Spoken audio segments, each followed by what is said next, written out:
Bonjour, je m'appelle Pascale Scalabrini. J'habite à Saint-Laurent de l'île d'Orléans. Je suis peintre et mon médium principal, c'est l'acrylique. J'aime peindre principalement la nature. J'adore le fleuve, j'adore les plantes, les fleurs. On les retrouve souvent dans mes toiles. Et je me laisse inspirer aussi par une petite touche de magie, de fantastique et de merveilleux que je tente de mettre aussi dans mes toiles. Alors je vous invite chez moi en compagnie de Michel. T'es un artiste, rien qu'un artiste. Les pieds bien ancrés dans la terre et les yeux tournés vers ma mère. T'es un artiste, t'es un artiste, idéaliste,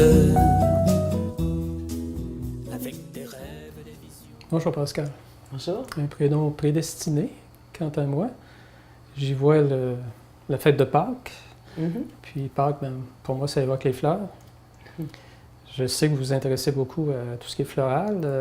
On est en milieu d'automne, donc c'est moins évident sur votre terrain. Habituellement, vous me dites qu'il y a beaucoup de fougères. Oui, je les collectionne même. Les collectionnez. Oui. Les fleurs, le fleuve aussi.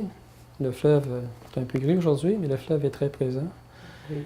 Et dans votre peinture, le peu que j'ai pu en voir, ça se sent autant dans les sources d'inspiration que même dans la technique.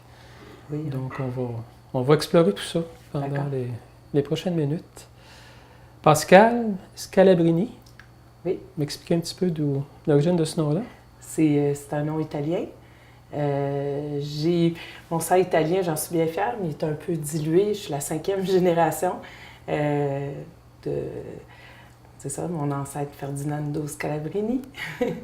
Mais je suis finalement une fille du Québec.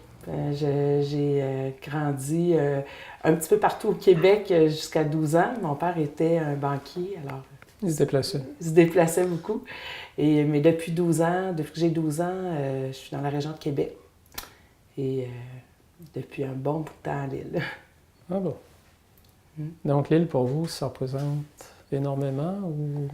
Ah oui, énormément. L'île, quand j'ai acheté une maison sur l'île il y a 18 ans, et pas longtemps après, je savais que je serais là très, très longtemps, peut-être toujours. Et le fleuve, j'imagine, la proximité du fleuve, ça doit compter beaucoup. Ah, je me sens vraiment privilégiée de vivre au bord du fleuve. Chaque jour est différent, mais chaque jour est merveilleux. Le fleuve, dans toutes ses saisons, a quelque chose d'extraordinaire à offrir, d'inspirant. C'est une des richesses du Québec, mais on la découvre davantage quand on vit à proximité du fleuve, effectivement. Sans dévoiler l'emplacement exact où nous sommes aujourd'hui, on est, je l'ai confié un petit peu avant l'entrevue, mais on est dans un endroit que je fréquentais moi-même, étant tout jeune, les étés, là, que mes parents et moi on passait à l'île. Et j'y découvrais moi-même les fleurs et l'environnement des fruits sauvages et tout. Donc pour moi, c'est un endroit qui parle également. Ah oui, puis cette plage-là, sur l'île, il y a beaucoup de gens qui l'ont côtoyée dans leur jeune temps. C'est un endroit bien connu des gens de Saint-Laurent. On n'est pas très loin non plus d'un lieu d'activité industrielle à l'époque, qui était le chantier maritime de Saint-Laurent. Oui, tout à fait. Alors c'est aussi une page d'histoire par rapport au patrimoine de l'île et ce que ça peut révéler aussi de richesse de témoignages là, pour l'inspiration des artistes. Oui. Alors vous, c'est l'acrylique, je pense, principalement ou essentiellement dans... C'est mon médium principal, mais il m'arrive d'intégrer du crayon de plomb, même des pastels à l'huile en couches superposées. Je travaille beaucoup avec des pigments aussi, donc je les intègre à travers différents médiums puis vernis. Est-ce qu'on peut dire que vous êtes à mi-chemin entre l'abstraction et le figuratif?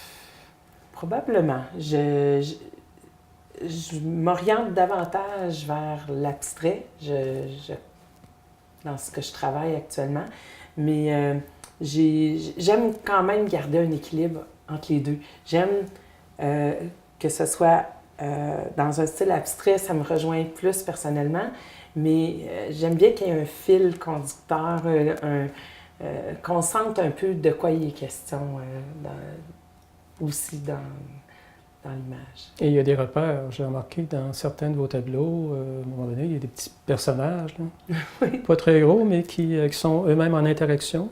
Oui. C'est quelques personnages, là, et qui viennent nous donner un petit peu l'échelle du décor. Si un temps soit peu, on peut penser que c'est un décor, que c'est un paysage là, qui sert de fond de toile. Oui.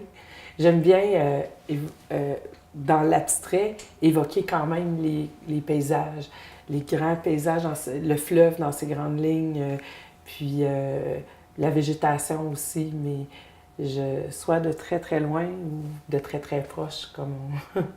C'est d'ailleurs un autre trait des tableaux que j'ai pu voir, c'est que c'est très varié au niveau format, au niveau forme, proportion. Il y a de tout. Oui, j'imagine que dans ce que vous voyez ici, dans ma maison, il y a plusieurs étapes de mon cheminement, de mes découvertes, de mes expérimentations. Puis dans cet esprit-là, ben moi, je suis une exploratrice, c'est sûr. Là. Fait que je suis attirée par des formats différents, fait que, notamment dans les formes. Mais j'essaie aussi, j'ai essayé beaucoup de médiums, de techniques. Ça fait partie du cheminement, puis c'est des toiles, dans le fond, qui sont importantes pour moi parce qu'il y a certains passages où je ne reviendrai pas, mais que c'est la toile d'un tel format ou qui épousait telle technique est importante à conserver. Peut-être un élément de mise en situation. On va revenir et développer davantage sur effectivement votre technique. Vous parlez de cheminement, mais vous n'êtes pas quelqu'un qui a comme formation première, je pense, ou comme profession première le domaine des arts. C'est venu tout à coup parce que dans votre travail de tous les jours, surtout dans une autre étape de votre vie, vous avez été beaucoup plus dans la gestion comme tel. Oui. Les arts vous sont venus comment? Ça remonte à très loin? Ah oui, quand même. Je peins depuis, je dirais, depuis que j'ai environ 12 ans. Même un peu avant. J'avais pris des cours de peinture dans la petite enfance. C'est juste que j'ai peint toujours, à toutes les années, je faisais quelques toiles. Mais dans les dernières années, dans les 10 dernières années, ça a été plus intense. Puis j'ai vendu mon entreprise en 2008 et avec la ferme intention de me consacrer plus à la peinture. Et effectivement, depuis 5 ans, là, je me suis investie davantage, mais pas assez encore à mon goût. Je pense que 2014, ça risque d'être un pas beaucoup plus grand vers tout ce qui est artistique. Donc, les 20 dernières années de ma vie ont été assez intenses sur le plan de la carrière, gestion, femme d'affaires. Puis les 20 prochaines, plutôt les 40 prochaines, je pense qu'ils vont avoir une dimension artistique pas mal plus dominante.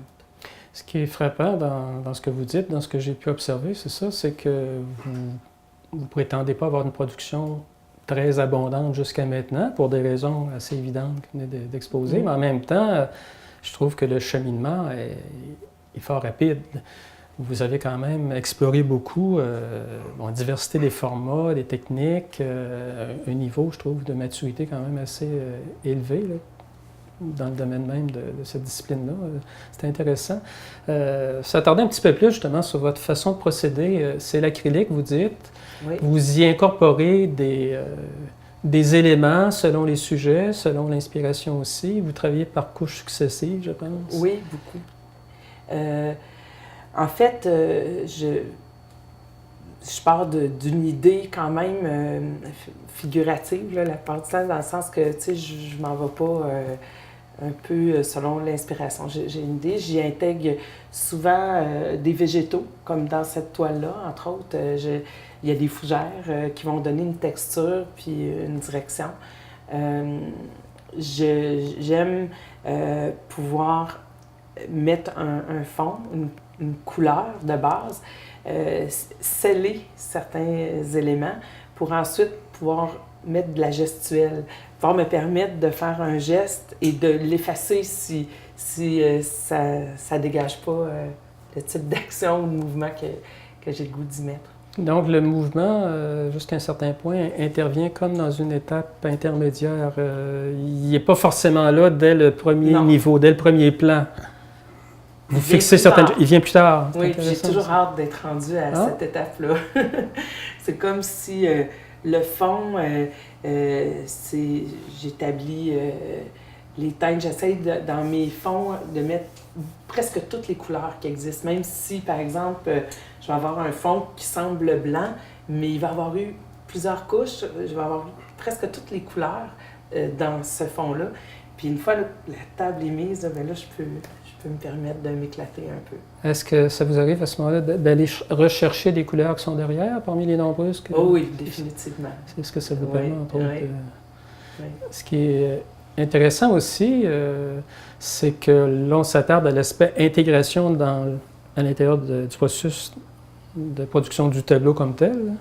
Mais j'ai l'impression, par la petite visite que vous m'avez fait faire des lieux, que le tableau lui-même est souvent, en tout cas dans le cas des tableaux qui nous entourent, est lui-même l'objet d'une intégration dans un espace. Ça a l'air aussi être une préoccupation que vous avez. Pascal, ça c'est assez représentatif de ta production, peut-être des débuts, est-ce que je me trompe? Oui, ça fait déjà quelques années que j'ai fait cette toile-là. Dans les fleurs très présentes, très évidentes, on y voit presque même des papillons à la rigueur. Là. Oui, vous voyez. Beaucoup de couleurs, du mouvement. Oui, c'est une explosion de couleurs. Hein. Cette toile-là, je l'aime parce que je la trouve joyeuse. Puis moi, quand je peins, j'aime me mettre plus dans une ambiance, dans un état de joie. J'aime fixer quelque chose de joyeux sur ma toile. Peut-être qu'un jour, j'aurai besoin de l'exutoire de la peinture pour exprimer autre chose, mais en général, dans mon petit rituel, quand j'entre dans mon atelier, je mets plein de choses qui me rendent heureuse et j'embarque dans ça, puis j'essaye. Bien, je pense que cette toile-là, je trouve qu'elle évoque la joie. Il y a presque un effet miroir, je veux dire, c'est certaines surfaces qui sont presque vitrifiées. Oui. Ça nous fait penser un peu à la technique de l'émail sur cuivre. Hein? C'est ça à cause peut-être il y a des pigments métalliques aussi oui. qui ont été intégrés, Oui. fait que ça crée... vous n'êtes pas le premier à dire que ça a un effet d'émail sur cuivre. Donc ça accentue un peu les reflets, les éclats, le mouvement également. Là. Oui, puis quand on parlait de mouvement, plutôt où est-ce que je fais un fond, puis après ça, il y a des mouvements rapides. Tu sais, ça, là, c'est ça le bout que j'aime. J'aime ça faire ça. C'est amusant. Comme c'était déjà figé, la laque était figée, je pouvais attendre de faire le bon mouvement, puis sinon, je peux l'effacer, puis recommencer jusqu'à ce qu'il soit dans le ton, puis dans le mouvement que je souhaite avoir. Un autre tableau, pas mal dans le même esprit du précédent, format un peu plus petit, mais on parlait d'intégration dans votre intérieur. Ce qui est remarquable ici, c'est qu'il y a aussi le meuble là, en console, attaché au mur. C'est un meuble dont vous avez dessiné le... Oui, c'est un meuble que j'ai dessiné. Cette partie-là qui est en frêne et c'est des frênes d'ailleurs qui ont été coupées ici sur le terrain quand on a bâti la maison et c'est nacré avec les pigments que j'ai utilisés d'ailleurs pour faire la toile. Donc il y a une certaine continuité. Oui, elle a son petit frère qui est juste là. Puis les poignées avec des perles, oui. Le motif qui rejoint un petit peu aussi l'esprit du nacre, si on peut dire. Là. C'est un peu joaillerie. Oui, on dirait, il y a certains poignées comme ça, c'est presque des bijoux. Oui. Comme vous avez vu, ici dans la maison comme telle, c'est une maison qu'on a pas mal construite avec mon mari et moi. Alors qu'on a dessiné, on a plusieurs éléments qu'on a construits. Fait que souvent, mes toiles...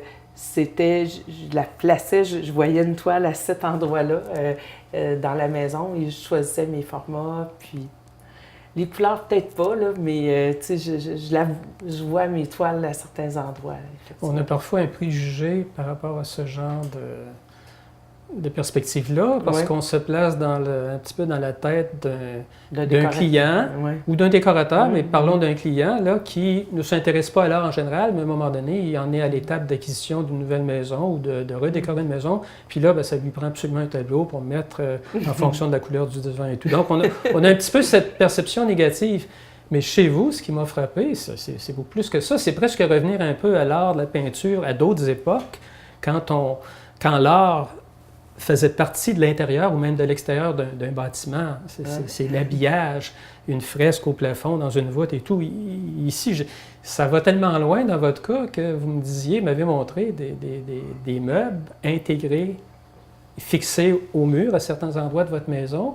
Et dans ces meubles-là dont vous avez conçu le design, et je crois que c'est votre conjoint qui en a même En partie, partie fait l'exécution, Oui. avec des essences de bois même qui viennent du terrain. Du terrain, oui. Quand on a vous avez bâti. dû Oui. abattre certains arbres. Ah, c'est tellement des majestés. C'est vraiment une intégration qui remonte à loin. Là. Oui, oui, oui. Et dans ces mêmes meubles-là, je pense à la table console, entre autres, à l'entrée, sous le miroir, on a là un élément pictural aussi, un élément de glaçure qui vient s'ajouter, comme une aile de libellule. De libellule. Oui. On monte le C'est de contexte de l'art l'intégration. déco. C'est vraiment de l'intégration Oui. à toutes les étapes. Moi, je trouve que c'est fort intéressant et original dans votre cas. C'est sûr que la maison, ça a vraiment fait partie de nous ces dernières années. Ça doit faire 8 ans qu'elle est construite et ça a demandé beaucoup de temps. Alors, l'expression artistique, elle a passé beaucoup dans la construction de la maison. Moi, j'ai besoin de créer et je crois que si mon travail de gestion m'amène ailleurs, hein, dans une autre dimension, arriver à la maison, la création artistique, c'est vraiment l'exutoire, le plaisir. Alors, on en retrouve un petit peu partout. Il y a une coupure très nette entre ce que vous dites, l'aspect peut-être plus froid de la gestion, encore là, une perception qu'on a de la gestion. Oui, là. parce qu'il y a des aspects très artistiques malgré tout. Tout à dans la fait, gestion. j'en suis conscient pour l'avoir moi-même expérimenté. Mais donc, retour à la maison, puis c'est essentiel pour vous d'avoir non seulement la nature autour, le décor du fleuve, mais que la maison vous ressemble aussi. Oui. Qu'il y ait un prolongement de l'art sur les murs. C'est une question de plaisir, tout simplement. Pour m'amuser, pour décrocher, j'aime être dans la création. Puis là, il y avait une nécessité de poursuivre la création de la maison. Donc, tout ça est interrelié, là, finalement. Il y en a qui collent des photos ou des trucs aimantés sur une paroi de réfrigérateur. Donc, vaut mieux quand on peut se le permettre de mettre un beau tableau qu'on a fait soi-même sur un mur, l'éclairer adéquatement. Ça va même au point que dans la chambre de votre jeune fille, oui, vous avez fait une œuvre pratiquement monumentale. On peut dire monumentale par rapport à son âge. Là. C'est un très beau tableau qu'on va voir. Là. Oui, c'est sa forêt magique. En fait, c'est ça. Quand est venu le temps de décorer cette chambre-là,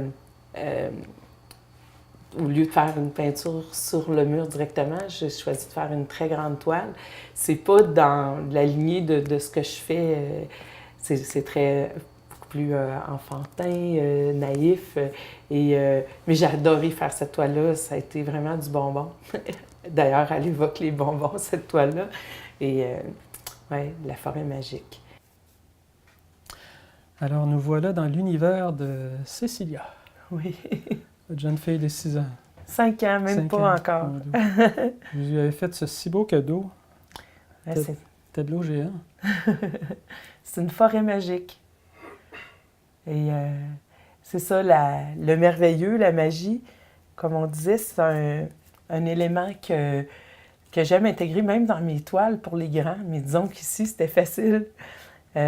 Moi, j'ai un côté très sérieux, hein, où j'ai un travail dans un domaine sérieux, mais j'ai un côté enfant qui en surprendrait plus d'un. Et je le cultive en plus, ce côté enfantin. Cette toile-là, elle m'y ramène assez bien.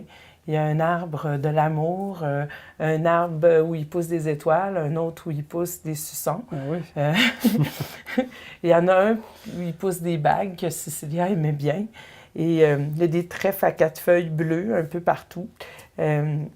C'est dans le fond une toile amusante où Sissi prend plaisir à entrer parfois puis elle me raconte des belles histoires qu'elle passe dans la forêt magique. Vous pourriez même l'intégrer dans votre conte que vous êtes en train d'écrire, Oui, mais... La reproduire, faire une belle page centrale. Ça. Mais dans mon conte que je suis en train d'écrire, mon personnage principal a trouvé un grimoire et en fait, a même trouvé sur Internet un grimoire, imaginez, parce que c'est un conte moderne. Vous avez incorporé les nouvelles technologies. Oui, puis elle va faire des talismans. Et je suis en train, dans ma nouvelle production, de faire des toiles qui seront des talismans.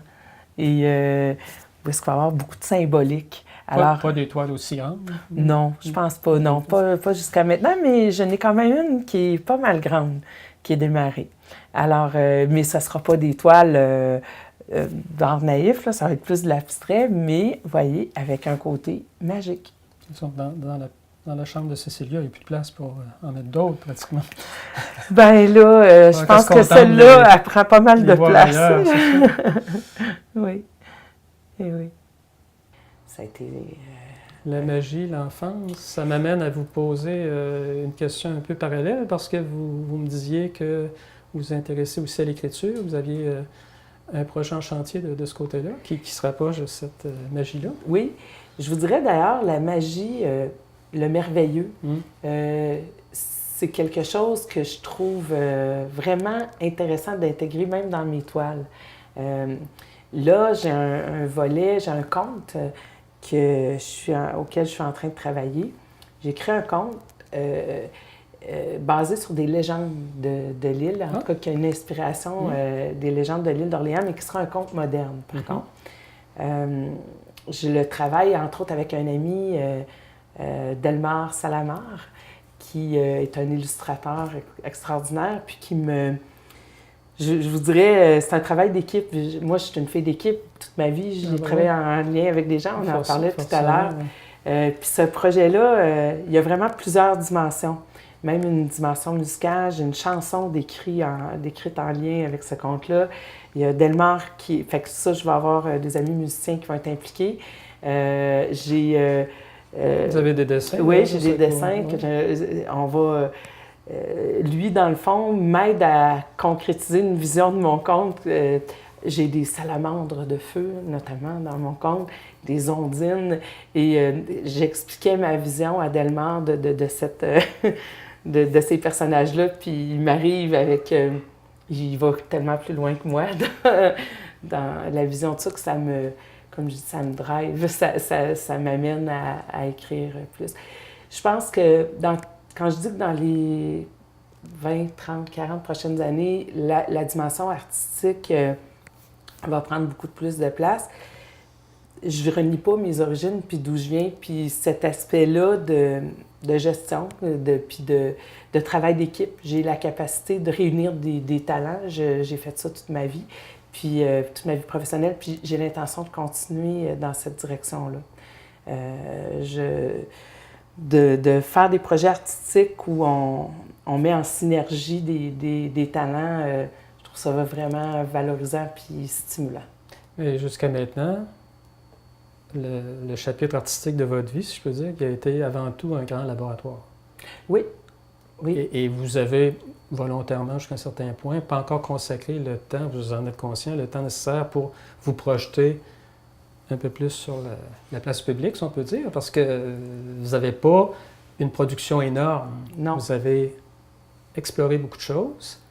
Et je les garde jalousement. Vous êtes obligé à atteindre un certain niveau de qualité, j'imagine, puis vous voulez poursuivre dans cette voie-là, mais vous êtes vraiment rendu à l'étape où il faut intéresser des gens davantage à ce que vous faites. Vous n'avez pas vraiment exposé, je pense, jusqu'à maintenant? Non, très peu, juste dans le cadre d'exposition du regroupement artistique bleu de Lille.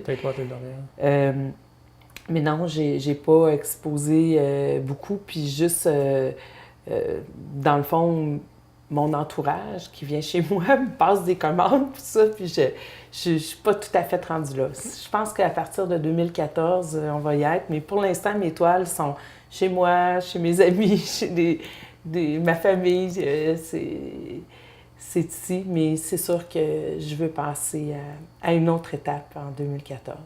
Bien, Pascal, j'espère que notre courte entrevue d'aujourd'hui va contribuer à vous faire encore plus et mieux connaître. Moi, je pense qu'effectivement, vous faites des belles choses, puis vous avez des ressources pour aller encore beaucoup plus loin. Puis, peut-être qu'on aura la chance dans un futur, qui sait, de vous retrouver dans une galerie puis de pouvoir vous interviewer de nouveau. Ah, sûrement.